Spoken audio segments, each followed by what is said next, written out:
नमस्कार, मैं रवीश कुमार। नोटबंदी पर सुप्रीम कोर्ट का फैसला आ गया है। इस फैसले में दो फैसले हैं। एक फैसला है सहमति का और एक असहमति का। 4 जजों का फैसला है कि नोटबंदी ठीक थी। जस्टिस बीवी नागरत्ना इस फैसले से सहमत नहीं है। उनका कहना है कि नोटबंदी ठीक नहीं थी। 8 नवंबर 2016 की रात लिया गया नोटबंदी का फैसला गैर कानूनी था। तो यहीं से बहस फिर से जनता की अदालत में पहुंच जाती है और सवालों में जान आ जाती है। एक जज कहती हैं, जस्टिस कहती हैं कि नोटबंदी का फैसला गैर कानूनी था, इससे फैसले पर प्रभाव नहीं पड़ता है, मगर सवाल तो खड़े होते हैं।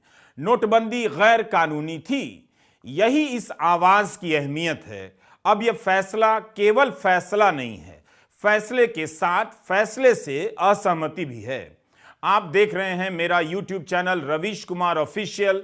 इसे सब्सक्राइब भी कीजिए और ज्वाइन भी। सुप्रीम कोर्ट की जस्टिस बीवी नागरत्ना की यह आवाज लंबे समय तक नोटबंदी के इस फैसले के पीछे अंतरात्मा की आवाज बनकर गूंजा करेगी। जस्टिस बीवी नागरत्ना भारत की पहली महिला मुख्य न्यायाधीश बन सकती हैं। सुप्रीम कोर्ट आने से पहले कर्नाटक हाई कोर्ट में अपने विदाई समारोह में उन्होंने महिलाओं से कहा था, खुद में भरोसा रखें और बढ़ने की कोशिश करती रहें। आपके पिता ES वेंकटरमैया भी भारत के मुख्य न्यायाधीश रह चुके हैं, लेकिन जस्टिस नागरत्ना ने दिल्ली छोड़कर बेंगलुरु में प्रैक्टिस करने की चुनौती स्वीकार की और वहां नए सिरे से अपने लिए जगह बनाई। आज हर जगह जस्टिस बीवी नागरत्ना की इस असहमति की चर्चा है और इसी के बहाने मीडिया में कानून के जानकार इस फैसले की समीक्षा कर रहे हैं, आलोचना भी कर रहे हैं। यही इस असहमति की ताकत है।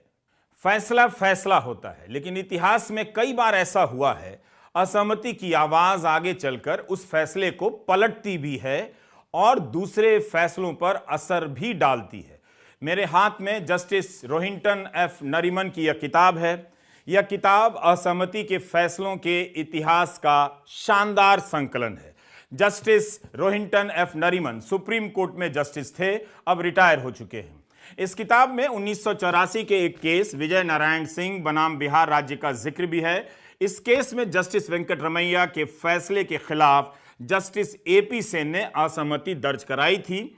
इसका उदाहरण देते हुए किताब के लेखक जस्टिस रोहिंटन नरीमन लिखते हैं कि असहमति के फैसले उस कयामत का अनुमान लगा सकते हैं जो बहुमत वाले जजमेंट के कारण समाज पर आने वाली है।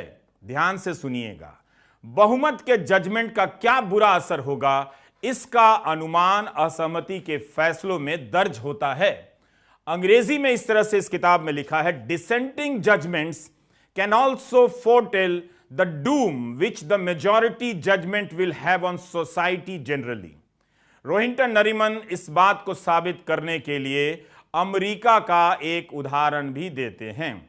असहमति उस कयामत की भविष्यवाणी करती है जो आ चुकी है या आने वाली है। यह साधारण पंक्ति नहीं है। सुप्रीम कोर्ट के जज ने 2 खंडों की इस किताब में कई ऐसे प्रसंगों के साथ ऐसी कई दलीलें दी हैं असहमति के पक्ष में। पेंगुइन ने इसे छापा है। अगर आप जस्टिस नागरत्ना की असहमति को समझना चाहते हैं तो यह किताब आपकी बहुत मदद कर सकती है।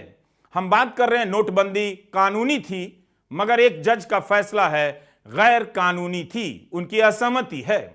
आज के अखबारों में और मीडिया वेबसाइट पर छपी इन खबरों से सरकार और उसके समर्थक गदगद नजर आ रहे होंगे कि सुप्रीम कोर्ट ने नोटबंदी पर मुहर लगा दी है।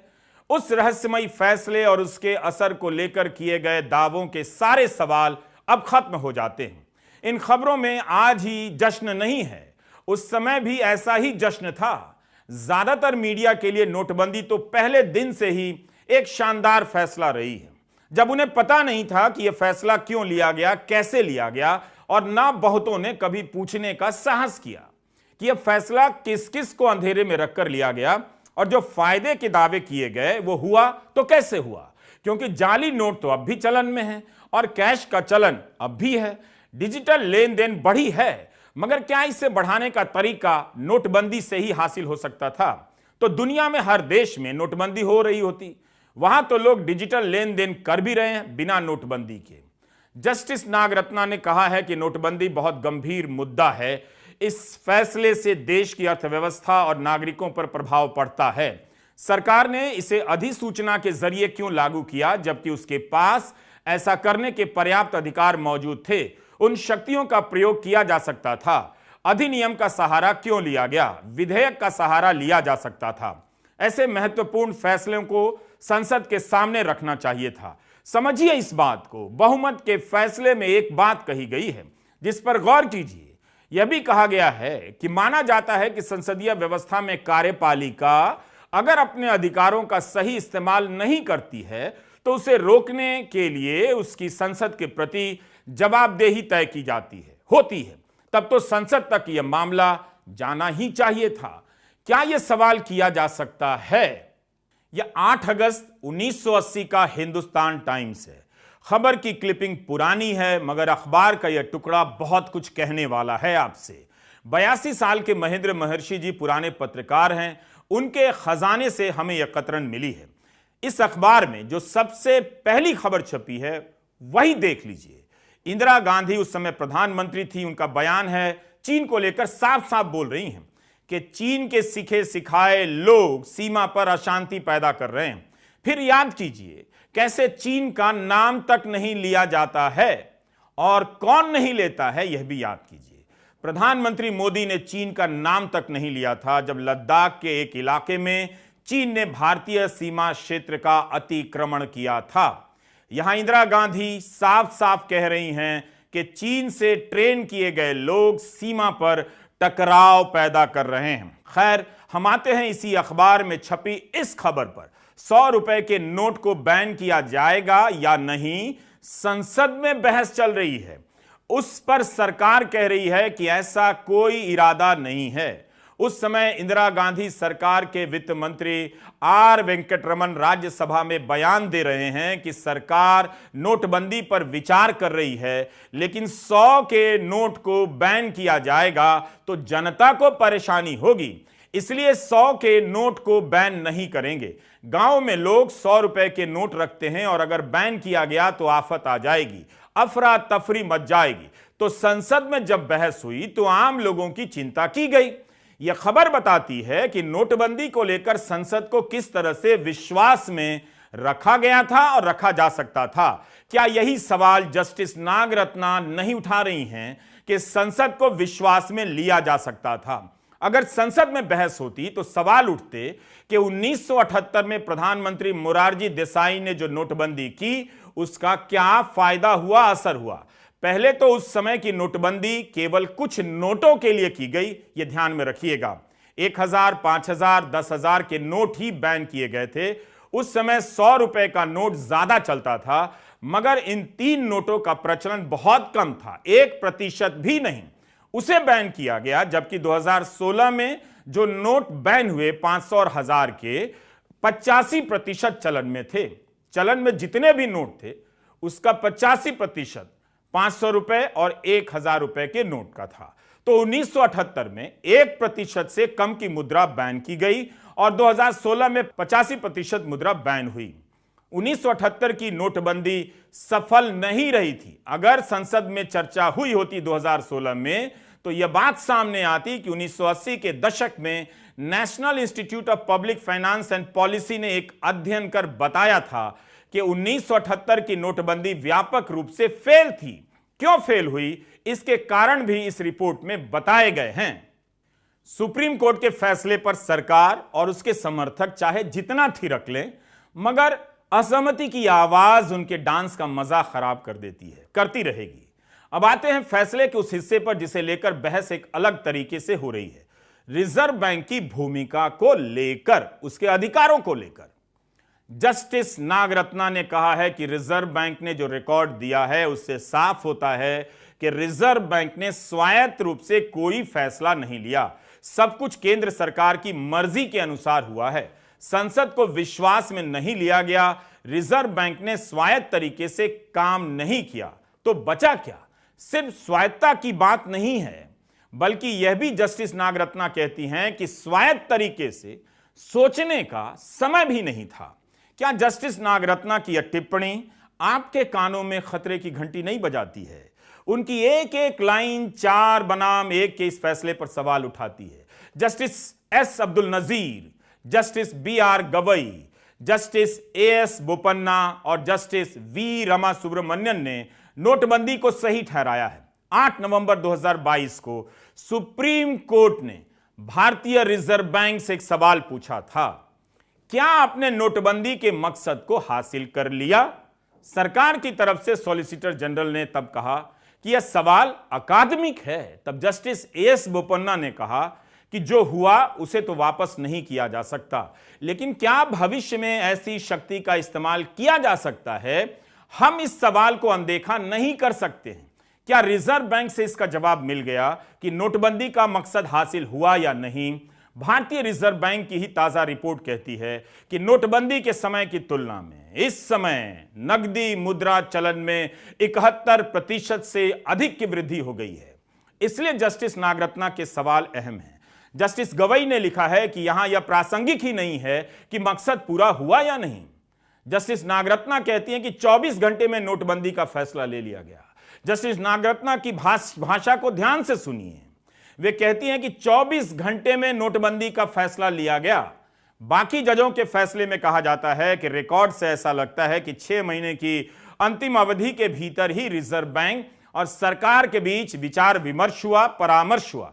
6 महीने के भीतर हुआ यह व्यापक परिभाषा है और 24 घंटे के भीतर फैसला हुआ यह सटीक संदर्भ है। 4 जजों ने नोटबंदी को वैध माना है, मगर जस्टिस नागरत्ना ने कई गंभीर सवाल उठाए हैं और गैर कानूनी कहा है।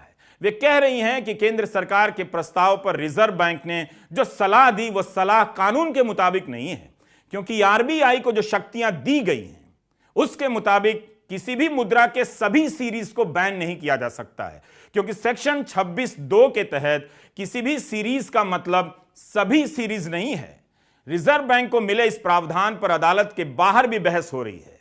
जस्टिस नागरत्ना कहती हैं कि सेक्शन 26(2) के तहत खास सीरीज के नोट ही बैन किए जा सकते हैं, उनका प्रस्ताव दिया जा सकता है। इस धारा में एनी लिखा है, जिसका मतलब ऑल नहीं हो सकता है।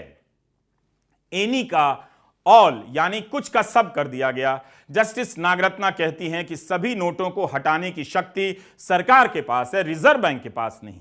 इसलिए उनका आशय है कि संसद में बहस होनी चाहिए, संसद की मंजूरी होनी चाहिए और फिर नोटबंदी होती। केवल रिजर्व बैंक के बोर्ड की राय ही महत्वपूर्ण नहीं है, संसद की राय भी बहुत महत्वपूर्ण है। यही नहीं, जस्टिस नागरत्ना कहती हैं कि रिजर्व बैंक ने स्वायत्तता से फैसला नहीं दिया। याद रखिएगा, यही एक बात अलग से बहस की मांग करती है। रिजर्व बैंक ने सरकार की मर्जी के अनुसार काम किया। सरकार का फैसला सही था, तब भी यह सवाल उस सही फैसले को आंखें दिखा रहा है कि रिजर्व बैंक ने तो स्वायत्तता से काम ही नहीं किया। यह वीडियो लंबा होता जा रहा है, मगर आप ध्यान से सुनिए।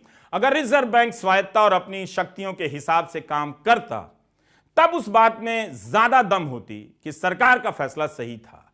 जस्टिस नागरत्ना कहती हैं कि जिस एक्ट का हवाला दिया जा रहा है, उस एक्ट के सेक्शन के तहत पहले रिजर्व बैंक को सुझाव देना चाहिए था और उसे सरकार स्वीकार करती, मगर इस केस में प्रस्ताव तो सरकार की तरफ से लिखित रूप में आया, जो धारा 26(2) के दायरे में नहीं आता है। जस्टिस नागरत्ना के उठाए एक एक सवाल बेहद गंभीर लगते हैं और 4 बनाम 1 के इस फैसले पर भारी पड़ते दिखते हैं, क्योंकि उन सवालों का संबंध जनता के उन सवालों से है जो पिछले 6 साल से पूछे जा रहे हैं। सुप्रीम कोर्ट अपने फैसलों की आलोचना का अधिकार देता है, बस आप ध्यान रखिएगा, जजों की मंशा पर सवाल नहीं कर सकते। यही हमारे सुप्रीम कोर्ट की खूबी भी है कि वह अपने फैसलों की समीक्षा और आलोचना पर रोक नहीं लगाता है। 58 याचिकाएं दायर की गई थीं, सब की सब खारिज हो गईं। भ्रष्टाचार की हालत यह है, बताने की जरूरत नहीं। बस खबरों में भ्रष्टाचार नहीं है। 2022 में प्रधानमंत्री ने लाल किले से क्या कहा था, याद दिलाना चाहता हूं। यही कहा था ना कि भ्रष्टाचार दीमक की तरह देश को खोखला कर रहा है, मुझे इसके खिलाफ लड़ाई लड़नी है और लड़ाई को तेज करनी है। जस्टिस नागरत्ना कहती हैं कि नोटबंदी का मकसद क्या था, यह अलग बात है, लेकिन अगर कानूनी आधार पर इसकी समीक्षा की जाएगी तो गैर कानूनी तरीके से यह फैसला लिया गया था। रोहिंटन नरीमन ने अपनी इस किताब में लिखा है कि असहमति का कितना महत्व है। 18वीं सदी के आखिरी दशक में और उसके आखिरी वर्षों में अमेरिका के सुप्रीम कोर्ट के चीफ जस्टिस जॉन मार्शल हुए। अमेरिका के न्यायिक इतिहास में इनका बहुत बड़ा नाम है। जस्टिस मार्शल ने फैसलों में असहमति पर रोक लगा दी। उनका मानना था कि कोर्ट को एक आवाज में फैसला देना चाहिए, मगर उसके बाद भी उन्होंने 9 फैसलों में अपनी असहमति दर्ज कराई है। चीफ जस्टिस होते हुए भी बाद में एक दूसरे चीफ जस्टिस ने अमेरिका में असहमति पर लगी इस रोक को हटा दिया। 1948 में एक किस्सा इस किताब में दर्ज है कि 1948 में दूसरे विश्व युद्ध के समय टोक्यो वार क्राइम ट्रायल होता है और इस ट्रायल में भारत की तरफ से जस्टिस राधा विनोद पाल हिस्सा ले रहे थे। उन्होंने 1200 पन्नों की असहमति लिखी थी। इस किताब में रिटायर्ड जस्टिस रोहिंटन यह भी बताते हैं कि कई मामलों में दर्ज की गई असहमतियां आगे चलकर कानून बन जाती हैं। जस्टिस बीवी नागरत्ना 4 जजों के फैसले के सामने अपनी असहमति दर्ज कराकर नोटबंदी को लेकर उठ रहे तमाम सवालों को जिंदा कर देती हैं। फैसला भले आ गया हो कि सब चंगा है, मगर सवाल अभी भी जिंदा हैं। नमस्कार, मैं रवीश कुमार।